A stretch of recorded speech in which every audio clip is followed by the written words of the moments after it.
ഇന്ന് സെപ്റ്റംബർ 21 ശ്രീനാരായണ ഗുരുസമാധി. അപ്പോൾ ഞങ്ങളുടെ നാട്ടിൽ ശ്രീനാരായണ സർവമത സമിതിയുടെ നേതൃത്വത്തിൽ സമാധി സദ്യ ഉണ്ടായിരുന്നു.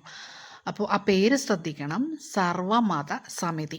ഇത് നമ്മൾ ശ്രീനാരായണ ഗുരുദേവൻ്റെ തത്വമനുസരിച്ച് ഒരു ജാതി, ഒരു മതം, ഒരു ദൈവം മനുഷ്യർക്ക് എന്നത് അനുസരിച്ച് തന്നെയാണ് ഇവിടെ കാര്യങ്ങളൊക്കെ നടന്നു പോകുന്നത്. ഇത് ഒരുപാട് വർഷങ്ങളായി, അതായത് എൻ്റെ ചെറുപ്പം മുതൽ തന്നെ ഇവിടെ ഇങ്ങനെയൊരു കാര്യം ചെയ്യുന്നുണ്ട്.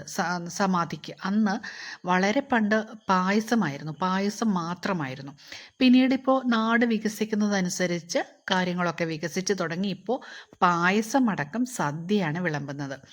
പൊരിഞ്ഞ വെയിലായിട്ട് പോലും ധാരാളം ആൾക്കാർ ഉണ്ടായിരുന്നു. അപ്പോൾ ഈ സംഘാടകർ സദ്യ കഴിക്കുന്ന പന്തലിന് അരികിലായിട്ട് തന്നെ മറ്റൊരു പന്തലും കൂടെ അറേഞ്ച് ചെയ്തിട്ടുണ്ടായിരുന്നു. കാരണം സദ്യ കഴിക്കാൻ വേണ്ടി കാത്തുനിന്ന് വെയിൽ കൊണ്ട് തളരണ്ടല്ലോ. അപ്പോൾ ആ പന്തലിൽ ആൾക്കാർക്ക് ഇരിക്കാമായിരുന്നു. അപ്പോൾ ഞങ്ങൾ സദ്യക്ക് വേണ്ടിയിട്ട് ക്യൂ നിന്ന് അകത്ത് കയറിയാണ്. അപ്പോൾ ഇതിനകത്തൊരു 6 റോസ് ഉണ്ടായിരുന്നു. അതിനകത്ത് എന്നിട്ട് പോലും വളരെ തിരക്കായിരുന്നു. കാരണം മനുഷ്യന്മാരെല്ലാവരും തന്നെ ഇങ്ങനെ ഒരു ചടങ്ങിനൊക്കെയാണല്ലോ പരസ്പരം കാണാൻ പറ്റുന്നത്.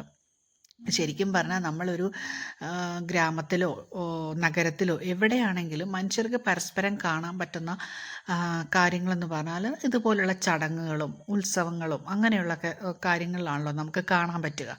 അപ്പോൾ ഇവിടെ ശരിക്കും പറഞ്ഞാലുണ്ടല്ലോ, ഞാൻ ഇത്ര വർഷം ഈ നാട്ടിൽ ജീവിച്ചിട്ടും എൻ്റെ ആദ്യത്തെ തവണയാണ് ഞാനിവിടെ വരുന്നതും സമാധി സദ്യ കഴിക്കുന്നതും. പക്ഷേ ശരിക്കും പറഞ്ഞാൽ എനിക്ക് ഇവിടെ ഇത്തവണ വന്നു കഴിഞ്ഞപ്പോഴത്തേക്കും ശരിക്കും എനിക്ക് തോന്നി എൻ്റെ എത്ര വർഷങ്ങളാണ് ഞാൻ മിസ് ചെയ്തതെന്ന് എനിക്ക് ഒരു ചെറിയ ഖേദമൊക്കെ തോന്നിയെന്ന് കേട്ടോ.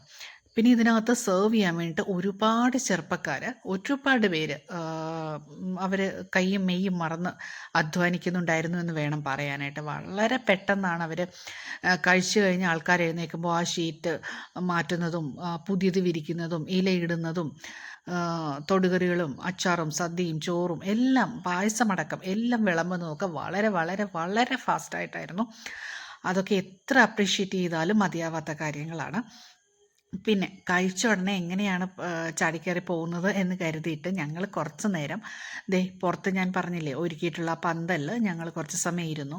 അതായത് എല്ലാവരെയും കാണാനും ഒക്കെ പറ്റുമല്ലോ. എല്ലാവരും പരസ്പരം കുശലമൊക്കെ പറഞ്ഞ് അങ്ങനെയൊക്കെയാണ് കുറച്ച് സമയം. എല്ലാവരും അതെ, കഴിച്ചു കഴിഞ്ഞ ഉടനെ ആരും പോയില്ല എന്നുള്ളതാണ് വസ്തുത. എല്ലാവരും അവിടെ നിൽക്കുകയും കാണുകയും സംസാരിക്കുകയും മിണ്ടുകയും ഒക്കെ ചെയ്യുന്നുണ്ടായിരുന്നു.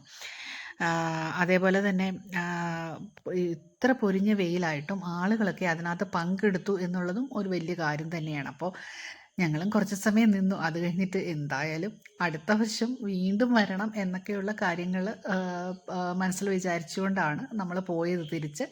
ഇത് ശ്രീനാരായണ ഗുരുദേവൻ്റെ 97ാമത് സമാധിയായിരുന്നു.